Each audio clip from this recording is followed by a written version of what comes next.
I joined the orchestra in 1976, and I remember that we used to get the most wonderful soloists through the sharing and people like that playing Brahms from heaven, and also conductors like Walter Susskind, who was a remarkable conductor.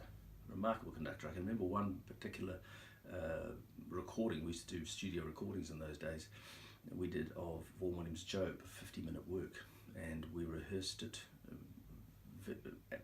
relatively briefly, and then we ran a performance of it for recording, and he said, "That's it, I've got it," and everybody's going but, and they wanted to fix all the bits that they thought they'd got wrong, but he said, no, I have a performance. And I can remember listening to that on the radio about 6 months later, and it was a performance. It was perfect. He had an innate instinct and an ability to get the best out of an orchestra with minimal rehearsal time. He was a bit of a genius, was Walter. But I would also like to make mention of someone who I think is very special with regards to New Zealand Symphony Orchestra, and that's John Hopkins, who did remarkable things from the late 50s onwards right through into the 80s. The amount of contemporary music that he introduced to New Zealand audiences in that time was huge. I mean, back in the 50s, they were doing Bartok and Britten and composers like that, which really those works hadn't been heard in this country played by a full orchestra.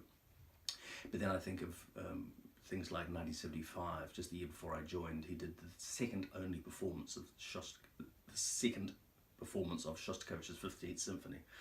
It was the next performance after the world premiere had been given like a month or two previously, and that was at the Christchurch Arts Festival.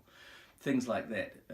John was always introducing new repertoire to the orchestra's list of works, and the amount of work he did with regard to New Zealand composers has to get a mention too. He performed a lot of music and recorded a lot of music by New Zealand composers. He's a huge figure in the history of this orchestra, and I think really to be remembered forever after.